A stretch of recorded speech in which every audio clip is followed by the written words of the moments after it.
Good morning. All right, today's going to be Queen Jack of Hearts. In this hand, we have we're in the hijack. We open raise and folds around the big blind who calls. I think our hijack range is pretty simple. Let's look at this player. This player is playing 65% of the hands, 12% pre-flop raise, 0% 3-bets. Even the stats support that. 3-bet, 0 out of 30. This guy just doesn't seem to raise. Maybe he's waiting on aces or kings. We do have a note where he just limps and called to raise with queens and eights. So this guy, I mean, if he's limping with queens, he's probably also limping with kings and sometimes limping with aces and ace king as well. So we're gonna have to give that some weight to those big pairs where he could possibly have them in his range. But let's look at the VPIP. He's fairly wide overall. I think the cutoff's at 42%. That's probably a smaller sample size. He only has 12 hands in there. EP is at 67%. Again, 12 hands. I think overall, when we look at it, 65% is probably pretty close. Even the big blind, 4 out of 7, that's 57%. I think we're looking at like a 60% range here. Could be anywhere from, let's say, 55 up to 70. But I think it's 60% range is about right. And this is kind of what I put together. I weighted queens, kings, aces, ace, king. We're at 58.4%. Probably give the rest of the kings. That gets us to like 63%. And I think this is probably a suitable position. I'm going to add 6-3 and drop this 3-2. That's probably a little bit better. So we're going to go with this range. You can see it's just absolutely massive. We have a much tighter range, which should be much stronger. So we see a flop of queen 9-5, which isn't too bad for us. And what does villain 2? He checks. So he does donk at times. So I wonder if we could adjust it. So his 0 out of 4 for this donked paired flop without trips or better. So maybe I think we'll just say he checks everything that's standard. Now it's for us. What do we do? You can see there's not a huge number of draws out there. However, villain has such a massive range that I think it would almost be a mistake not to see bet here just because he has so many hands. We could just kind of go through and say if he calls with every pair, what does he have? You know, you could see that you don't have like the open enders are pretty low. Gut shots add a little bit, so that makes it 57%, but he's still folding 43% of the time. We could almost like guarantee a profit here just by betting. I mean, it's not going to be as much as some other players, but with all these hands, and even with all these hands, I mean, we have to really know our guy to see if he's actually going to fold pairs at any point in the hand. I mean, we may be able to bet 100% and then get, and that gets us our first batch of money in there, and then go ahead and check or bet again on the turn, and now we get him to fold. There's any number of ways to do it. But based on what we have seen on GTO, I have to imagine that we are c-betting basically everything. So let's just first kind of go through our draws like we normally do. We're at 18%. That means we would be c-betting, you know, something like that, and maybe some of these top pair hands. But I think that's kind of a mistake. I think we're betting top pair for value all the time. I think we could probably get some of these pocket pair larger than the top card for value.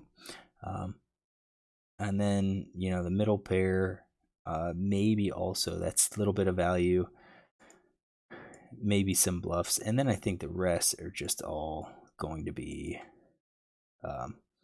your bluffs. So I think this is probably closer. This is 88.4%, and that's pretty darn close to everything. We're missing some hands, but I think this is the way we're going, is that we are just basically firing any sort of draw that we have. We're betting. It's going to be 88.4% for us. And the size that we're betting here,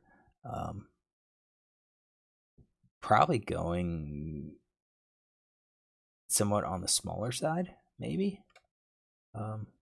So I think this was a mistake when I checked. I think I should be attacking, and I think here what I was doing was I bet I was checking because we hit and we know he's so wide that my thought was we're gonna try to make more money on the turn in the river, and I don't really like it on this player. This player is just very wide. It's I'm gonna guess he's gonna be calling anything close, like with any pair, and they're going to be fairly weak pair, and we've got a top pair hand with backdoor heart draw. So I think that's a mistake on us. We're going to leave everything in his range because we didn't bet, and unfortunately for us, I think we could just kind of screwed up. So I'm going to go back here and say we did do top pair plus. That's 31%. And then that means we're probably going to be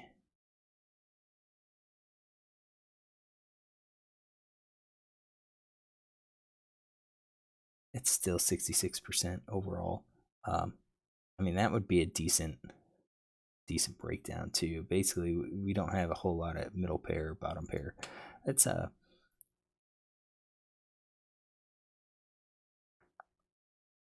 I think that's still our bet. So I guess we'll just kind of X these out and say that this is what we played based on the check. I don't like it. I think we screwed up. I think we screwed up by not c-betting. 9 comes out. I think at this point we probably would have still possibly bet with our queens. Villain leads here, so I don't think he would lead. If he did lead, we'd call. I know we'd call, and then we'd assess on the river what he does. I think with a call, we narrow our range down to like a top pair type hand, or we could have like an open ender or spade draw. So we'd see what comes on the river to see how we proceed. But I think definitely if we bet and then he leads into us, we call. A little skeptical that a 9 would lead like this.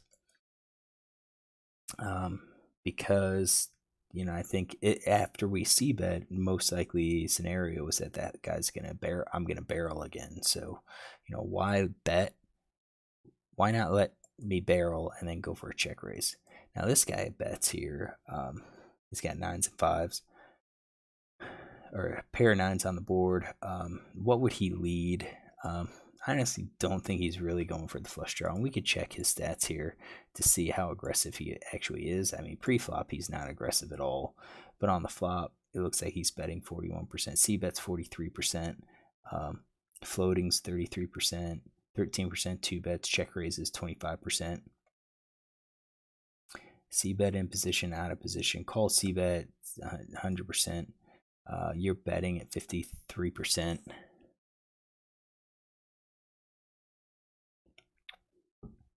Probe. What are the aggression factors? So, I mean, it looks like he's somewhat aggressive. I mean, loose and then bets and tends to raise a bit just because he's so loose. So maybe he's leading with a hand like these middle pairs. Top pair, I mean, maybe he's doing a flush draw and an open ender too. I mean, that's something.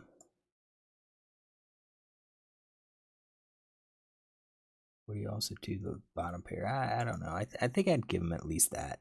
So top pair plus. I think we're too strong to fold. I mean, with our hand, we beat a lot of these other, queen 10, queen 8s, the top pair with the weaker kicker. So I think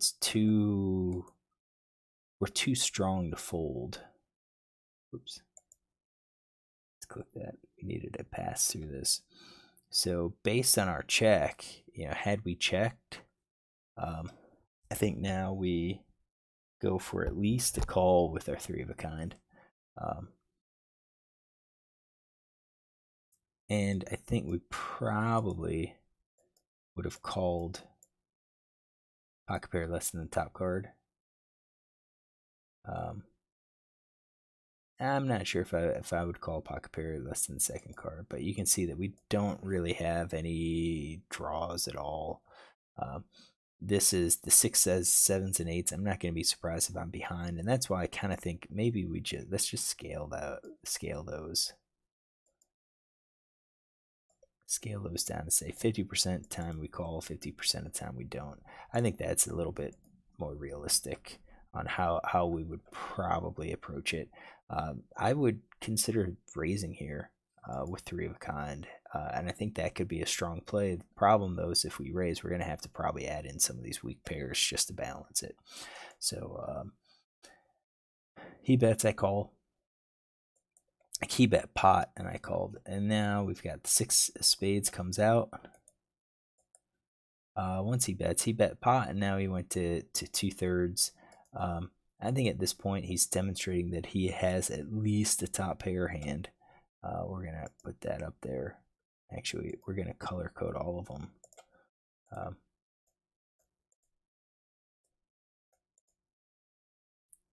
There. Just so we could see what kind of hands we beat. So yeah, just overall, you can see we beat 23% of hands that he's betting. I don't know if we have any of these hands. Played turn draw aggressively. We've got that. The spade gets there. The flush gets there. Kind of think that maybe he'd go smaller because the spade gets there, and I could have had the flush. He could be betting to control the bet size. I think this is a strong hand.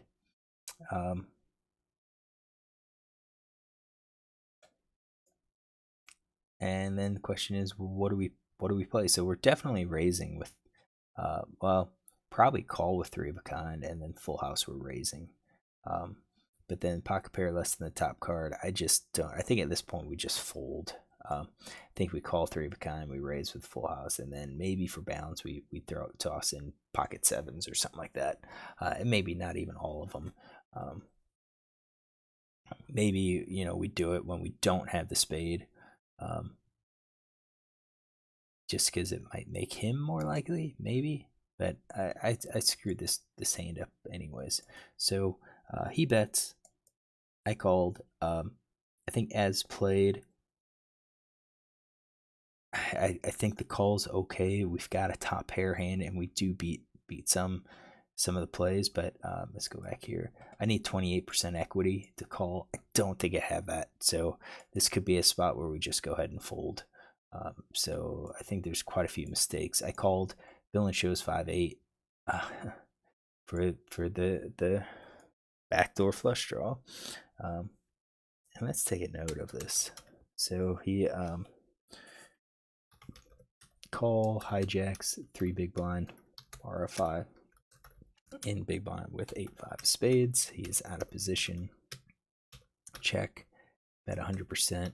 Bet 50%. No, bet 66%. I think.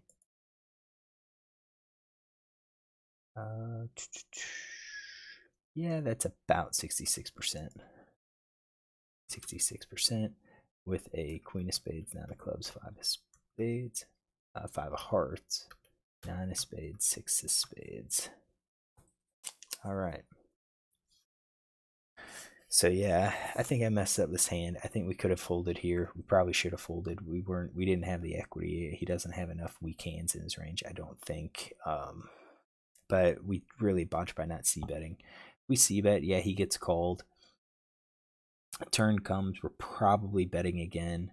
On the turn, he calls, and then river, if he leads into us, it kind of sets us into a situation.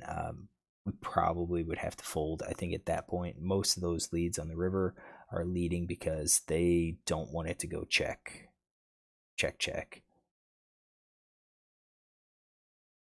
So I think that's a hand. I screwed. This one was a bad one. Messed this up. Really did mess this up. He backed into a flush, but I think I messed up this hand. So hopefully you can learn something. Hopefully I learned something from it, and I retain it. And I remembered not to do this again. So if you like this hand, look again tomorrow for another.